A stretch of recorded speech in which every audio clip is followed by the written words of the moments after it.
शिव महापुराण की कथा के माध्यम से हम किस तरह से दीपावली मना सकें, किस तरह से हम पर्व मना सकें, किस तरह से हम भगवान को रिझा सकें, किस तरह से हम लक्ष्मी को अपने दरवाजे तक, अपने द्वार तक, अपने घर तक बुला सकें।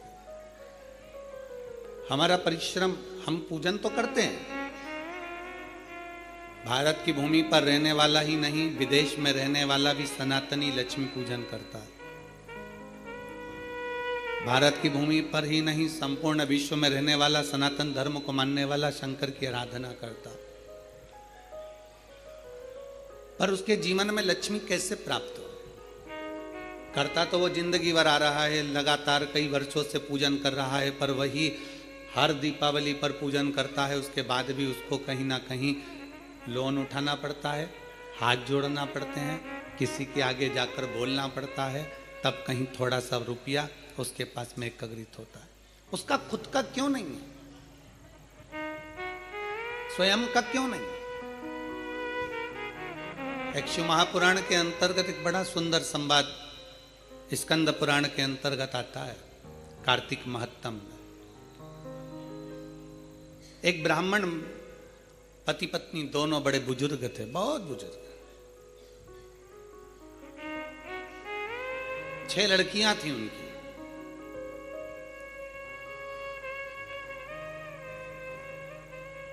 चार लड़कियों की शादी हो गई, 2 कुंवारी रही। अब 2 लड़कियां कुंवारी हैं, 4 का विवाह हो गया, अपने अपने घर पहुंच गई। पर जिनके घर में उनका विवाह हुआ वहां पर भी वो दुखी थी और मायके में भी वो दुखी थी। होता है किसी किसी के ललाट पर जो लिखा होता है उसको कौन टाल सकता है? माता पिता अपनी बेटी का विवाह क्यों करते हैं? क्योंकि अगर उसको यहाँ दुख है तो वहां जाकर सुख भोग ले। अगर यहाँ तकलीफ की जिंदगी उसने जी है तो वहां जाकर उसको अच्छी जिंदगी मिल जाए। माता पिता तो ये विचार करते हैं। भारत की भूमि पर ही नहीं, पूरे देश में रहने वाले, विदेश में रहने वाले जितने भी अपनी बेटी का विवाह करते हैं तो यही विचार से करते हैं कि हमारी बेटी सुखी रहे। और अपन लोग भी कहते हैं खुशी खुशी कर दो विदा, तुम्हारी बेटी राज करे। हर एक व्यक्ति यह विचार करता है कि बेटी जहां ब्याहे वहां सुख पाए। पर कई बार ऐसी स्थिति बन जाती है कि लड़की मायके में भी माता पिता को देखकर दुखी रहती है कि पापा मम्मी का क्या होगा, इनके पास में कुछ भी नहीं, उनके पास में क्या होगा, कौन संभालेगा इनको, कौन देखेगा इनको, कुछ भी नहीं है। भाई हो तो वो देख ले, बहनें सब अपने घर चली जाएगी, कौन देखेगा? और माता पिता भी अपना पूरा जीवन जो उन्होंने लगाया अपने बच्चों के लिए निकाल देते हैं। पर समय ऐसा आ जाता है कि बेटी का विवाह ये सोच कर करा जाता है कि वो सुख भोगेगी। पर कई बेटियों की जिंदगी में मायके में भी दुख होता है तो ससुराल में भी दुख हो जाता है। अब किससे कहे, किसके पास जाकर रोए? मायके में अगर बहुत धन होना तो पापा से कह सकती है पापा मेरे घर में ये तकलीफ है। मायके में बहुत वैभव होना तो अपनी मम्मी से कह सकती है मम्मी मेरे घर में ये तकलीफ है। पर मायका भी देखा हुआ है उसका और ससुराल भी देखा हुआ है। मायके में भी तकलीफ है और ससुराल में भी। अब किससे कहने जाएगी, किसको कहेगी वो, किससे प्रार्थना करेगी वो? तो शिव महापुराण की कथा कहती है, स्कंद पुराण कहता है कि ब्राह्मण ब्राह्मणी बुजुर्ग हैं, उनकी 6 लड़कियां हैं, 4 लड़कियों का विवाह हो गया, पर वो चारों भी सुखी नहीं है। अब किसके पास जाए?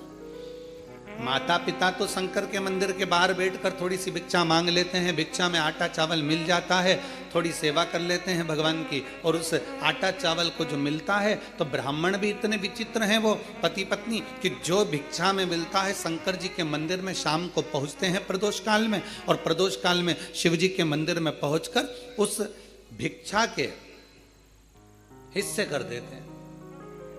और हिस्से भी करते हैं तो 5 हिस्से। अब प्रदोष काल में मंदिर में गए और मंदिर में जाकर जो भिक्षा मिली, आटा मिला, चावल मिला, शक्कर मिली, गुड़ मिला, जो भी सामग्री मिली, जो भी पदार्थ मिला, उसके 5 हिस्से कर दिए। 5 हिस्से क्यों? एक शंकर भगवान को दे देते हैं, दूसरा वो पीपल के वृक्ष के नीचे जाते थे तो एक हिस्सा पीपल का निकाल देते हैं, दूसरा वो आंवले के वृक्ष के नीचे जाते हैं तो एक हिस्सा आंवले का निकाल देते हैं, और तीसरा चौथा हिस्सा तीसरा चौथा हिस्सा वो ले जाकर बेलपत्री के वृक्ष का निकाल देते हैं और पांचवा हिस्सा स्वयं का रख लेते हैं। 3 वृक्ष का हिस्सा हो गया, 1 शंकर जी का हिस्सा हो गया और 5वां हिस्सा स्वयं का हिस्सा। अब थोड़ा सा तो भिक्षा मिला, थोड़ी सी भिक्षा मिलने पर भी, अब इतनी सी भिक्षा प्राप्त होने के बाद, इतनी सी भिक्षा मिलने के बाद अगर वो थोड़ा सा एकत्रित कर कर ले भी गया और घर में 6 बेटियां, पति पत्नी, 8 लोगों का परिवार, उसमें से 4 का विवाह भी हो गया, तो 2 बेटी और 2 माता पिता कैसे गुजारा हो, कैसे गुजारा? विचार किया। आपका काम है शंकर के मंदिर तक जाना, आपका काम है शिवालय तक जाना, आपका काम में अपना जो है उसमें से कुछ अंश शिव को दे देना, ये आपका कार्य है। अब शिव का क्या कार्य है वो शंकर जाने। तेरे मंदिर में आना मेरा काम है और मेरी बिगड़ी बनाना तेरा काम।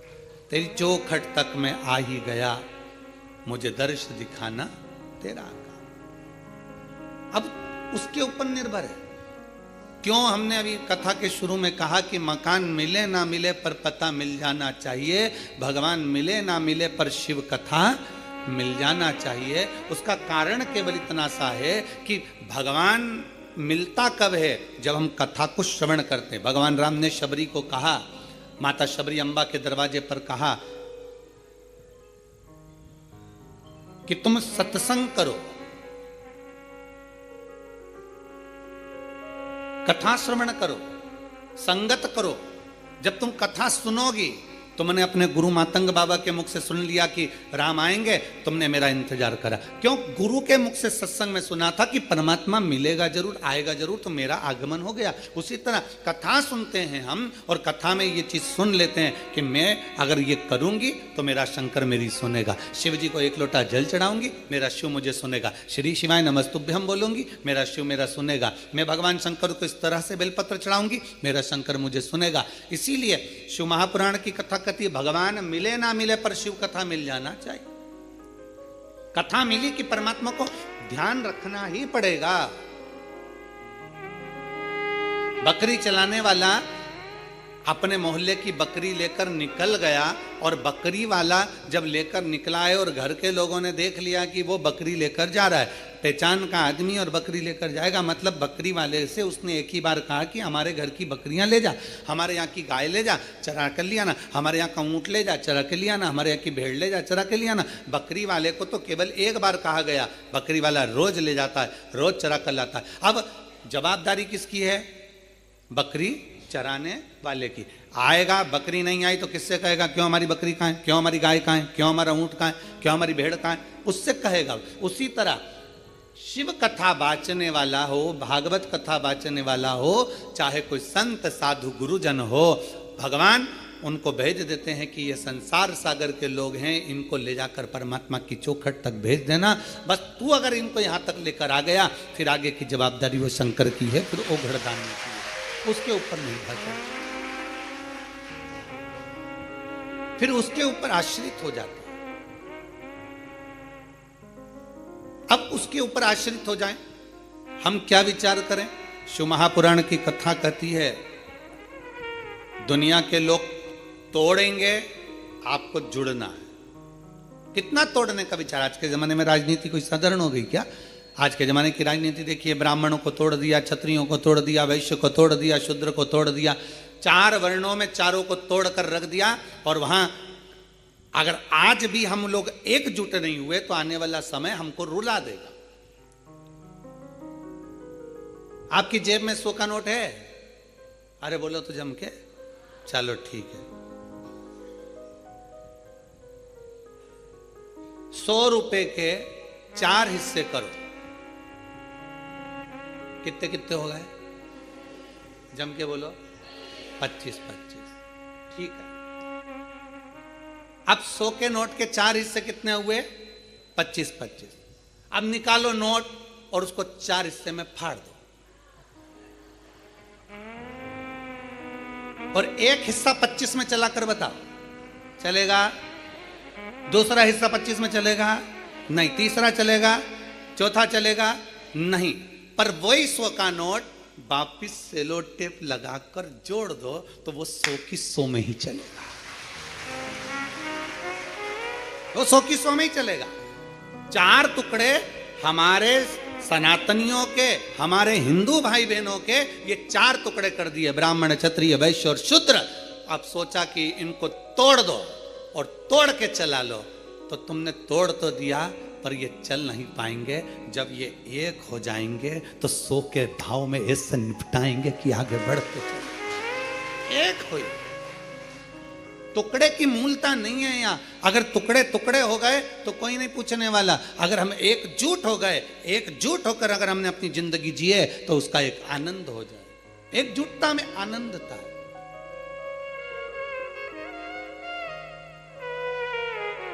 और वो एकजुटता की आनंदता हमारे जीवन की एक आनंदता को सुख प्रदान करती है कि हम कैसे अपने जीवन को जी सकते हैं।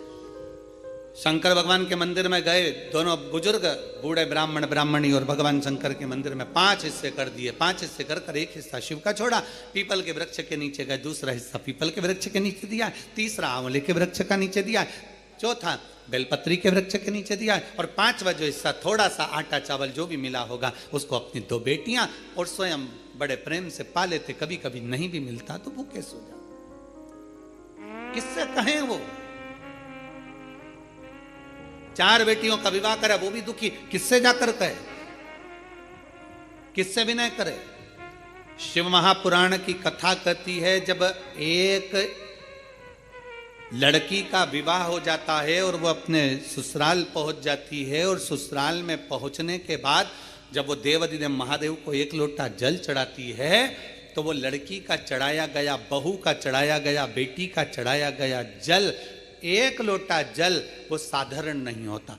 पुरुष जब शिव पर जल चढ़ाता है तो उसका खुद का कुल तरता है, पर घर की बहू, घर की स्त्री, घर की माँ, घर की बेटी जब शंकर भगवान को जल चढ़ाती है तो उसमें से आधे जल का हिस्सा उसके मायके वालों को मिल जाता है और आधे हिस्सा उसके ससुराल वालों को मिल जाता है। 71 पीढ़ी वो मायके की भी तार रही है और 71 पीढ़ी वो अपने ससुराल की भी तार रही है। 71 पीढ़ी वो यहां भी पार लगा रही है और 71 पीढ़ी वहां भी पार लगा रही है। आधा हिस्सा इधर का हो गया, आधा हिस्सा उधर। एक नारी जब विवाह हो जाता है, घर पहुंच जाती है, उसका 2 गोत्र हो जाता है, अपने नाना नानी का अर्थात उसके मायके का गोत्र और उसके ससुराल का। जब उसके 2 गोत्र हो, स्त्री के 2 गोत्र हो जाते हैं पर पुरुष के 2 गोत्र नहीं होते, उसका एक ही रहता है। तो ब्याह कर लाएगा पर उसका गोत्र नहीं, वो मान्य होगा।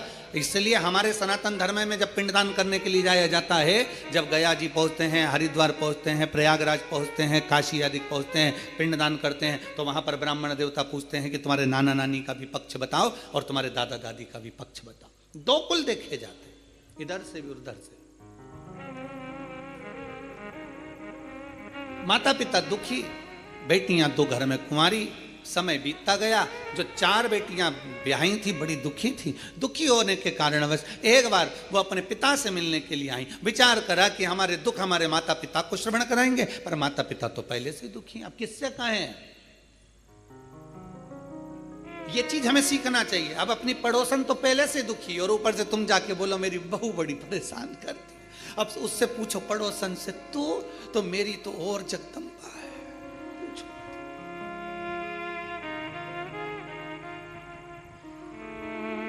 कोई तन दुखी, कोई मन दुखी, कोई धन बिन रहत उदास, तुलसी या संसार में सुखी राम का दास। इस संसार में केवल एक सुखी है, वो भगवान का जो दास है, परमात्मा की जो शरणागति ग्रहण करने वाला है, भगवान का जो भजन करने वाला है, बस वो सुखी है। दामोदर मास की कथा, कार्तिक मास की कथा कहती है, बेटियां दुखी होकर, उनको नहीं मालूम था कार्तिक का महीना था, दामोदर मास था, बेटियां आज अपने पिता के घर आ गई। पिता के घर आती और पिता के घर में बेटियों ने 4 बेटियां आकर निवास करने लगी। पिता की आंख में जले, मैं क्या दूं इनको। अभी तो मेरे पास में इनको देने के लिए भी कुछ नहीं है, मैं इनको क्या प्रदान करूं। कार्तिक का महीना, दामोदर मास, दोनों बुजुर्ग माता पिता ने स्नान करना प्रारंभ किया। कार्तिक का स्नान करते, शिव के मंदिर में जाकर सेवा करते, चाकरी करके दोनों पति पत्नी कुछ भिक्षा के लिए बैठ जाते, बैठते भिक्षा के लिए जो मिलता लेकर 5 हिस्से कर कर घर पहुंच जाते। अब 5वां हिस्सा होता भी इतना सा कि एक गासा मतलब एक कोरा रोटी का टुकड़ा या इतना सा चावल मुख में पहुंच जाए। अब 8 लोगों का परिवार और फिर कुछ प्राप्त हो जाए, बड़ा मुश्किल। आज बूढ़ी मां ने, बुजुर्ग ब्राह्मणी ने अपने पति से कहा, सुनो 4 बेटियां घर में आई हैं और 2 बेटियां घर में हैं।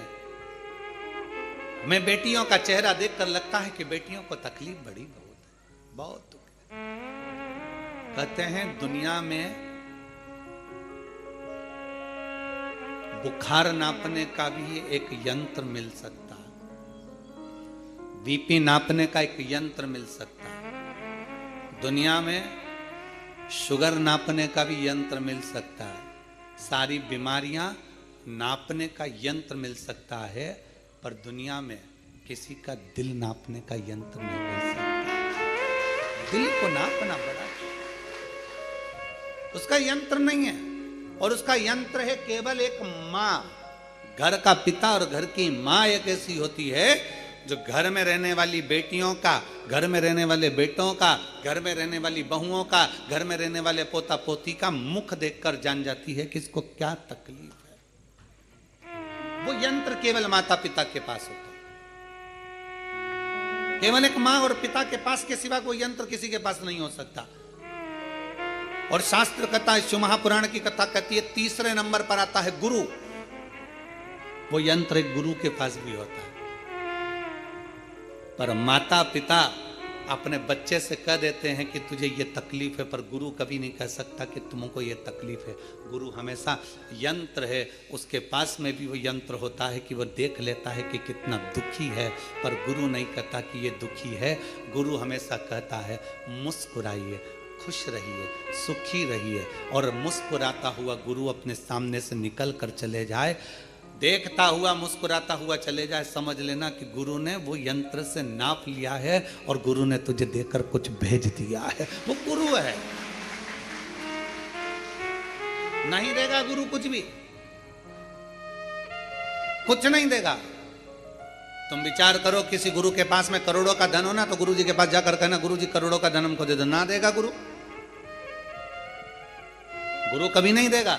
आप गुरु जी के पास जाकर कहना गुरु जी तुम्हारे पास में इतना है हमको थोड़ा बहुत दे दो, नहीं देगा गुरु, बिल्कुल नहीं देगा। क्यों? क्योंकि गुरु जानता है आज अगर मैंने इसको थोड़ा दे भी दिया ना, तो ये मेरे पास नहीं आएगा तो दूसरे के पास जाएगा और इसकी मांगने की आदत पड़ जाएगी। पर गुरु देता नहीं है, पर गुरु उसको निगाह से देखकर मुस्कुरा कर ऐसा वर देकर चले जाता है कि अब तुझे मांगना नहीं पड़ेगा, तू उससे प्राप्त खुद कर सकता। हम किसके दरवाजे पर जाएं?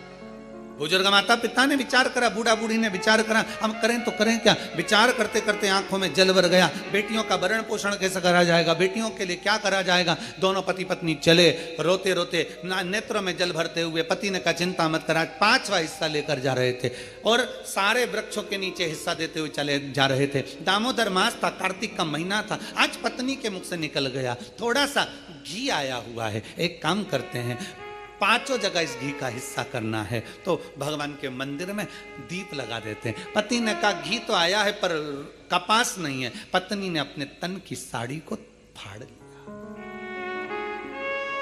ब्राह्मणी ने तन की साड़ी को फाड़ कर बाती बनाकर एक शंकर जी के मंदिर में लगा दिया। दूसरी बाती उसने भगवान पीपल देव के नीचे लगा दिया और तीसरी बाती उसने आंवले के वृक्ष के नीचे लगा दिया और चौथी बाती उसने बेलपत्र के वृक्ष के नीचे लगा दिया।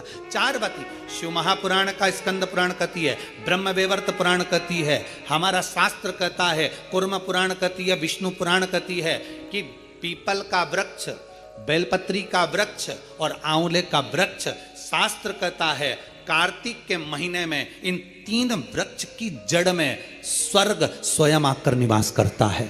स्वर्ग स्वयं आकर निवास करता है। इन 3 वृक्ष की जड़ में स्वर्ग स्वयं आकर विराजमान करता है। और चौथे नंबर पर कहा गया कि जहां तुलसी का पौधा होता है, कार्तिक के महीने में तुलसी के पौधे की जड़ में गोलोक धाम आकर निवास करता है, स्वयं भगवान कृष्ण का धाम आकर निवास करता है।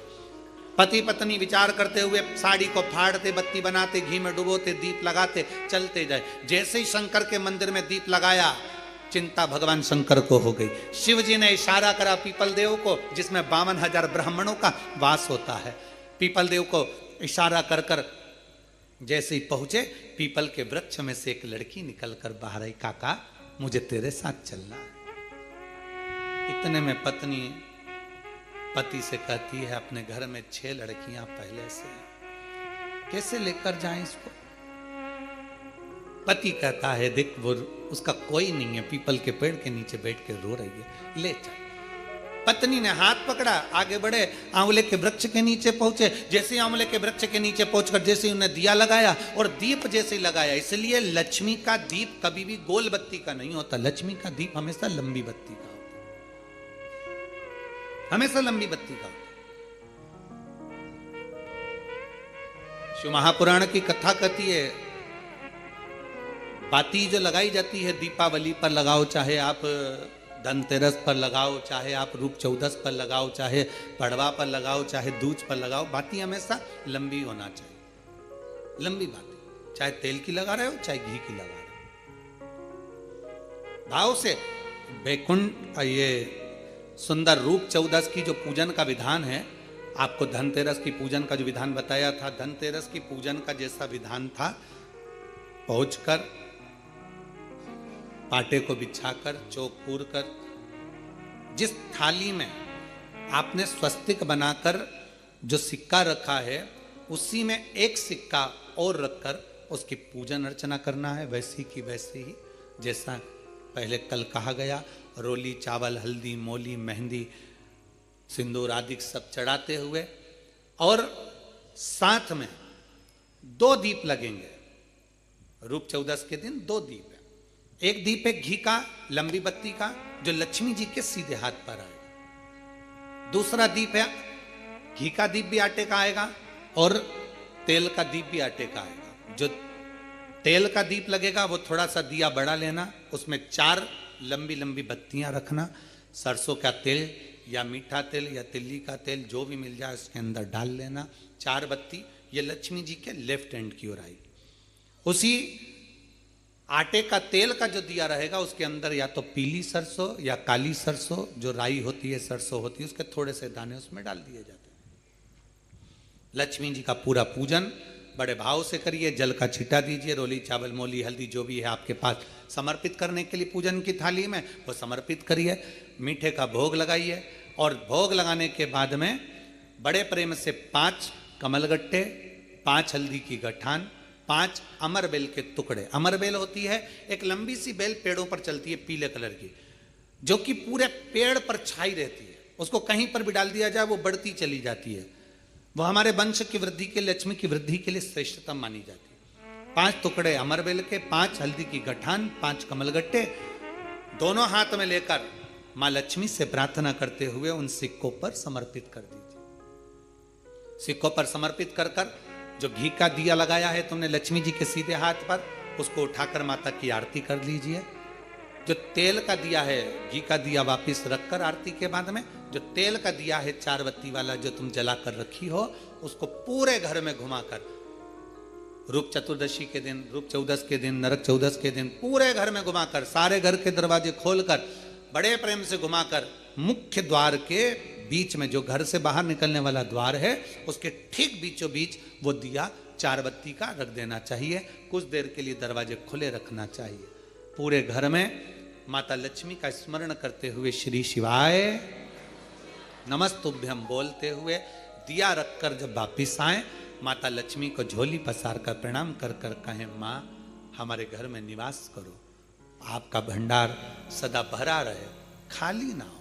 हे माँ, जैसे हम दामोदर मास की कथा का रसपान कर रहे हैं, कार्तिक मास की कथा को श्रवण कर रहे हैं, जैसे हमने कार्तिक के महत्व को जाना है और उस महत्व को जाना कि लक्ष्मी भगवान शिव की आज्ञा से जाती हैं, नारायण की आज्ञा से जाती हैं, उसी तरह आप हमारे घर में शिव और नारायण की आज्ञा से विराजमान होइए। माँ को प्रणाम करिए बड़े भाव के साथ। ऐसी ही ये रूप चतुर्दशी की पूजन का विधान है। ये रूप चतुर्दशी की पूजन का विधान, जो थाली अपने धनतेरस के दिन रखी है उस थाली को आप रात्रि को हटा सकते हो, दूसरे दिन फिर वही थाली रखा जाती है। तीसरे दिन दीपावली का जो पर्व होगा, कल की कथा में आपको 2 बजे से 5 बजे तक जो कथा होगी कल की, आज की कथा तो 9 बजे से 10 बजे तक है, पर कल की कथा 2 बजे से 5 बजे तक होगी। 2 से 5 इसलिए रखी है क्योंकि उसमें 3 दिन की पूजन का विधान बताना है, एक दीपावली का, फिर पड़वा का, फिर दूज का। तो बड़े प्रेम से उस कथा को, कल की कथा को अपन 2 बजे से 5 बजे तक श्रवण करें। भगवान को अपने हृदय की बात, अपने चित्त की बात, अपने मन की बात बाबा को प्रार्थना करते, और हम तो निवेदन करेंगे, प्रयास करिए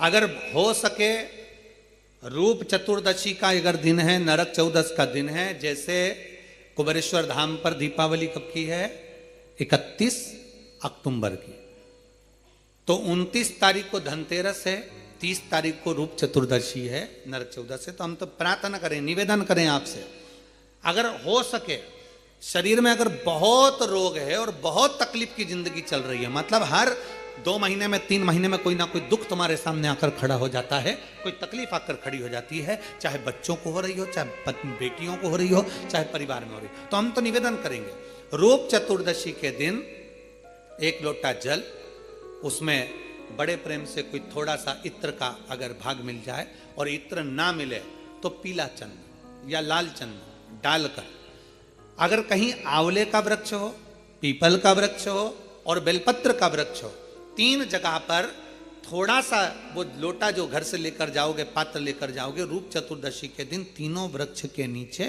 एक ही कलश से थोड़ा थोड़ा जल 3 स्थान पर चढ़ाइए, और बाबा से अपने मन की बात कहकर आई है। आप खुद देखोगे कि 3 महीने में मेरा कुबेर भंडारी आपके दुखों को हरेगा। परंतु ये उपाय केवल एक रूप चतुर्दशी के दिन ही होगा, केवल रूप चतुर्दशी के दिन। कई लोग इसको दीपावली के दिन भी करते हैं, कई लोग इसको धनतेरस के दिन भी करते हैं, पर यह उपाय रूप चतुर्दशी के दिन करेंगे तो उसका फल चौगुना मिलेगा, चौगुना। और मान लो इस चतुर्दशी पर अगर आप नहीं कर पा रहे हो तो अगली इसी कार्तिक के महीने की जो देव दीपावली आती है पूर्णिमा के लगभग में, उस समय पर जो चतुर्दशी आए तो उस समय पर भी यह प्रयोग कर सकते, पर होगा कार्तिक महीने के अंदर। अब तीनों आंवले के वृक्ष के नीचे गए, वहां पर भी गए, दिया लगाया, दिया लगाते से ये कन्या वहां पर प्रकट हो गई। काका हमें आपके साथ चलना है। अब इतने में तो बुजुर्ग बूढ़ी माँ ब्राह्मण की पत्नी बोली, अब कहाँ लेकर जाओगे, कौन है, रो रही है, बिलक रही है, हमें तो आपके साथ चलना है, हमें लेकर चलिए। ब्राह्मण ने कहा अब ये रो रही है, कोई भी इसका नजर नहीं आ रहा है, इसको भी ले लो, लेकर चल दिया। ब्राह्मणी चिढ़कर बोली, घर में पहले से 6 बेटियां बैठी हैं, 2 और हो गई, कितनी हो गई, 8, और पति पत्नी 10। पति ने हाथ पकड़ाया पत्नी को, फिर आगे बढ़ गए, बढ़ते बढ़ते सीधे बेलपत्र के वृक्ष के नीचे पहुंच गए। अब तो बेलपत्र के वृक्ष के नीचे दिया लगाने ही वाले थे, इतनी देर में ब्राह्मण ने अपनी ब्राह्मणी से कहा बिल्कुल मत लगा, बिल्कुल मत लगा, हो सकता है तू दिया लगाए और दीप लगाए और लड़की आ जाए, तो तू दीप मत लगा, दीप लगाए मत। बस ब्राह्मण और ब्राह्मणी दोनों बैठकर वहां पर दिए को ऐसे ही छोड़कर आगे बढ़ने लगे। इतने में ब्राह्मण की 6 लड़कियां घूमती घूमती अपने पिता और माता को ढूंढती ढूंढती आ गईं। बेलपत्री के वृक्ष के नीचे पहुंची, देखा दीप रखा हुआ है पर कोई जलाकर नहीं गया है, क्यों ना अपन इसको जला देते हैं, अपन इसको जला देते हैं। 6 बेटियों ने मिलकर उस दीप को प्रज्वलित कर दिया। जैसे ही दीप प्रज्वलित करा, एक लड़की वहां प्रकट हो गई, और प्रकट होते से कहा, जीजी ओ जीजी मेरे को तुम्हारे साथ चलना है, मेरा कोई नहीं है, मुझे लेकर चलो। अब तो 6 लड़कियों ने विचार करा, पिताजी इतना सा तो भात लेकर आते, उसमें एक एक गासा सबको मिल जाता, पिताजी थोड़ा सा भाग लेकर आते हैं, सबको इतना इतना सा मिल जाता है, और मालूम पड़े ये एक और बढ़ जाएगी तो 6 और 1 हम 7 हो जाएंगे। लड़कियों ने एक कहा कि देख भाई हमारे पास में तो वैसे ही खाने का कुछ भी नहीं है। इतने में वो कन्या जो बेलपत्री के वृक्ष के नीचे से प्रकट हुई, उसने कहा जी जी मुझे कुछ खाने को मत देना, मैं तुम्हारे सारे कपड़े भी धो दूंगी, बर्तन भी मांज दूंगी, तुम्हारा भोजन भी बना दूंगी, तुम जैसा बोलोगे मैं वैसा कर दूंगी। उसमें एक बहन बड़ी चतुर थी, एक बहन बड़ी चतुर थी। उसने विचार करा चलो अच्छा है, घर का काम करेगी, अभी अपन सब मायके से भी आए हैं, फैलारा ज्यादा है, काम बहुत सारा है, करेगा कौन, माँ दुखी है, पिता दुखी है, तो यही करेगी। हाथ पकड़ा ले गए। अब तो चलती चलती वो लड़की बोली मेरे तो पाँव दुख रहे हैं, मुझसे चलता नहीं बने। तो उसमें से एक चिल्ला के बोली कि तुझसे चलता नहीं बने तो तू आई क्यों, जा वापिस जा। नहीं मेरे को तुम कंधे पर बिठा लो, मैं आराम से चली जाऊंगी। अब इनको क्या मालूम था, बताओ, हम तो अच्छे के लिए लेकर गए तो ऊपर से कंधे पे चढ़ गई। अब उसको कंधे पर बिठा लिया, उसने लहंगा इधर पीछे कर कर दोनों पांव लटका कर कंधे पे बैठ गई और चोटी पकड़ ली जी की। और चोटी पकड़ते पकड़ते बड़े प्रेम से जो पहुंची आवाज लगाया पिताजी पिताजी पिताजी। जो पिताजी बाहर आकर बोले क्या हो गया बेटा, किसकी बेटी को लिया सिर पर बिठाकर, कंधे पर बिठाकर? अरे पिताजी एक दिया रखा था बेलपत्री के वृक्ष के नीचे, हमने सोचा कौन रखकर चले गया, जला कर आ गया, जला कर। अब तो पिता को लगा, उन्होंने ब्राह्मणी को बुलाया, देख वो मैंने मना करा था दिया मत जला, और दिया जलाया और वो आई। अब ये देख, अंदर जाकर बेटियों ने देखा तो दो तो पहले से बैठी थी, एक साथ में आ गई। कितने हो गए?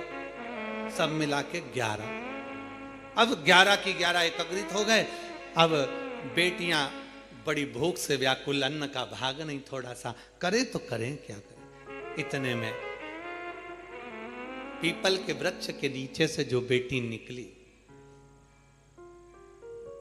आंवले के वृक्ष के नीचे से जो बेटी निकली, बेलपत्र के वृक्ष के नीचे से जो बेटी निकली, ब्राह्मण पिता ने और ब्राह्मणी ने दोनों ने मिलकर उन तीनों का नाम पावनी लक्ष्मी रख दिया। कौन सी लक्ष्मी? पावनी। पावनी का मतलब जानते हो? पावनी का मतलब होता मेहमान। कौन सी लक्ष्मी है? पावनी लक्ष्मी, मतलब हमारे घर में मेहमान बनकर कोई लक्ष्मी। अब ब्राह्मणी ने पूछा कि इनका नाम क्या रखे, तो क्या रख दो पावनी लक्ष्मी। अब इन्होंने नाम रख दिया पावनी लक्ष्मी। अब तीनों को नाम पावनी लक्ष्मी। अब एक ने कहा जो पीपल के वृक्ष के नीचे से निकली, मैं जाती हूँ अभी भोजन बनाती हूँ। तो इतने में ब्राह्मणी आंख में आंसू भरकर बोली बेटी तू इतनी सी तो रखी है, भोजन क्या बनाएगी, कुछ भी तो खाने का नहीं है, अपन एक काम करेंगे कल भिक्षा मांग कर लाएंगे तब बनाएंगे। इतने में लक्ष्मी ने उसी समय पावनी लक्ष्मी बोली माँ तू तो बर्तन बता दे, बर्तन कहाँ रखा है, बस बर्तन बता मैं बना दूंगी। तो बनाएगी क्या, अन्न हो घर में तो बनाएगी ना। अरे माँ तू बता तो सही, तू मुझे बता कहां रखा है।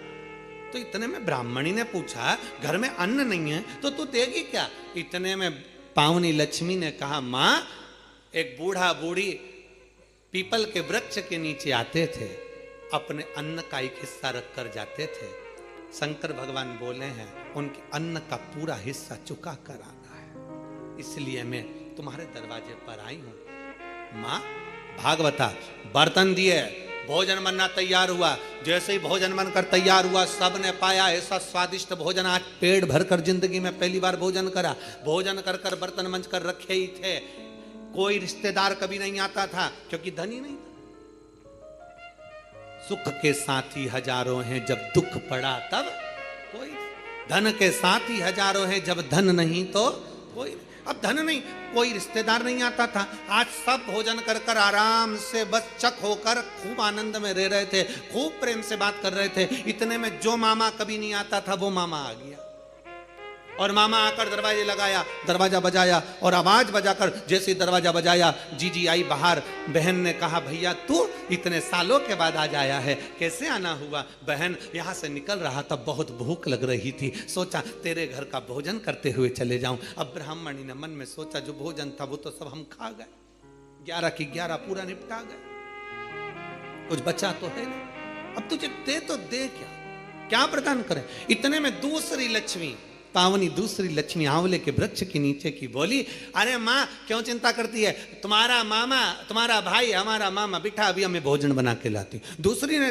जैसे ही कहा भोजन, तो इतने में ब्राह्मणी ने कहा कि भोजन पहली वाली तो दे दी पीपल का भाग, अब तू कहाँ से लाएगी। दूसरी बोली, एक ब्राह्मणी आते थे आंवले के पेड़ के नीचे भिक्षा रख कर जाते थे, हिस्सा मेरे को भगवान शंकर जी बोले हैं उनका हिस्सा पूरा चुका कराना, इसलिए मामा को भी खिला कर भेजती हूँ। जो भोजन बनाया मामा तो चक खाया, वहीं पड़ गया, वहीं सो गया।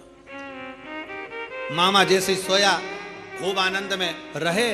अब सब की सब आनंद में सो रहे थे, सब आनंद चक से सो रहे थे। तीनों कन्याओं ने दो ने उठकर आखिरी पावनी लक्ष्मी से पार्वती जी की उस बेलपत्री के वृक्ष के नीचे से निकली हुई उस कन्या से कहा, जीजी अब तेरी बारी है, तू अब कुछ कर। पावनी लक्ष्मी ने कहा, चिंता मत करो। ब्राह्मणी को जगाया और ब्राह्मणी से कहा, एक काम कर, पूरे घर का कोठा साफ कर दे, झाड़ू को घर के पीछे रख दे, चलनी पर कपड़ा ढाक दे, सूपड़े को छुपा कर रख दे, और मैं इस कोठे में सोऊंगी, तू बाहर सो जा। बेटा, ब्राह्मणी बोली, कोठे में तो तुझे डर लगेगा। ना ना मां, तू बाहर सो, मैं कोठे में सोऊंगी। बेलपत्र के वृक्ष से निकली हुई वो कन्या कोठे में सोई। कन्या ने जो दृष्टि करी, चारों तरफ पूरा धन से कोठे को भर दिया, भर कर बाहर निकल। जैसे ही बाहर निकली, निकलते से ही उसी समय पर मामा ने देख लिया, आधी रात को जीजी की छोरी बाहर जा रही है।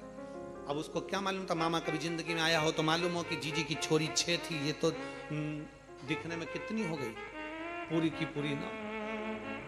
उसको क्या मालूम, जीजी की छोरी बाहर जा रही है। इतने में मामा उठ गए। मामा ने उठकर हाथ पकड़ लिया, हाथ पकड़कर कहा, बेटी कहाँ जा रही है। तो इतने में कहा, बस मेरा काम था पूरा कर दिया, मैं जा रही हूँ। मामा जी बोले, कभी मामा के घर नहीं आएगी। तो इतने में बोली, अब भी चल, अभी चलूँ मैं।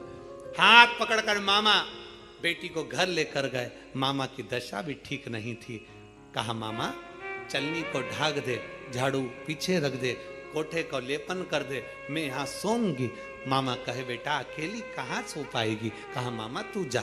मामा को बाहर भेजा, कोठे को धन से भर दिया।